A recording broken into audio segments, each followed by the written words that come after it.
commencer.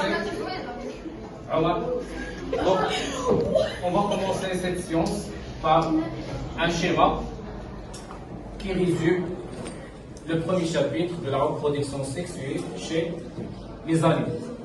Donc, comme vous savez bien, la reproduction sexuelle, c'est une mode de reproduction qui fait intervenir le mâle et la femelle. La reproduction en général, c'est la formation d'un nouvel être vivant. Lorsqu'on parle de la reproduction sexuelle, c'est la formation d'un nouvel être vivant par l'intervention du mâle et de la femelle. Donc, la reproduction sexuelle chez les animaux, chez certains animaux, quelques espèces, commence par des comportements sexuels, à travers la libération des odeurs, à travers, par exemple, la danse, la parade de pillage chez le palme, etc. Donc, après les comportements sexuels, on aura l'accouplement, c'est-à-dire le rapprochement du mâle et de la femelle dans le but de se reproduire.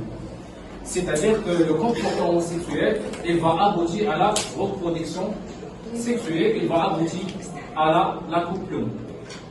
Et il ne faut pas mélanger entre l'accouplement et la reproduction. L'accouplement, c'est une étape parmi les étapes de la reproduction sexuelle.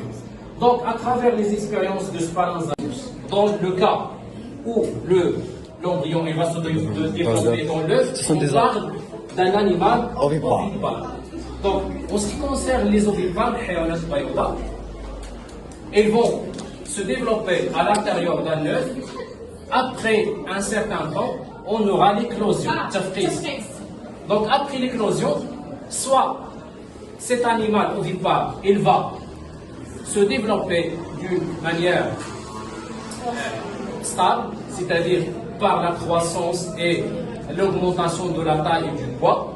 C'est ce qu'on appelle la croissance directe. C'est lorsque le petit, après l'éclosion, ressemble à ses parents, par exemple les oiseaux, soit elle va réaliser une série de transformations qui s'appellent les métamorphoses pour devenir adulte. C'est ce qu'on appelle la croissance indirecte, par exemple chez les insectes, les amphibiens, etc. Chez les animaux vivipares, la croissance, elle va être après la gestation et la mise bas. La gestation, c'est la grossesse chez la femme, et la mise bas, c'est l'équivalent de l'accouchement chez l'homme. Donc, on aura la croissance directe qui va donner par la suite un nouvel être. Donc, merci pour votre attention. Le sperme. Les spermatozoïdes, ce sont des cellules reproductrices mâles qui s'appellent aussi les gamètes mâles.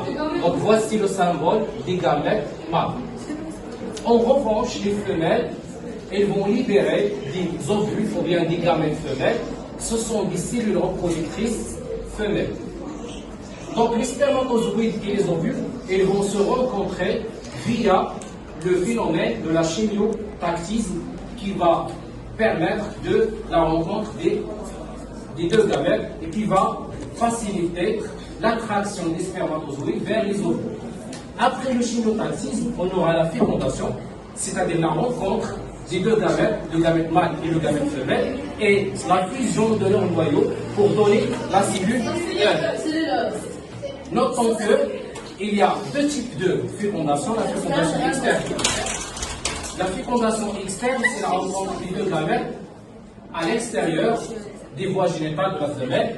Et par contre, la fécondation interne, c'est la rencontre du gamète mâle et du gamète femelle à l'intérieur des voies génitales de la femelle ou bien à l'intérieur du corps de la femelle. Après la fécondation, on aura le point de départ de tous les êtres vivants. C'est la cellule œuf. Donc la cellule œuf, elle va réaliser des divisions successives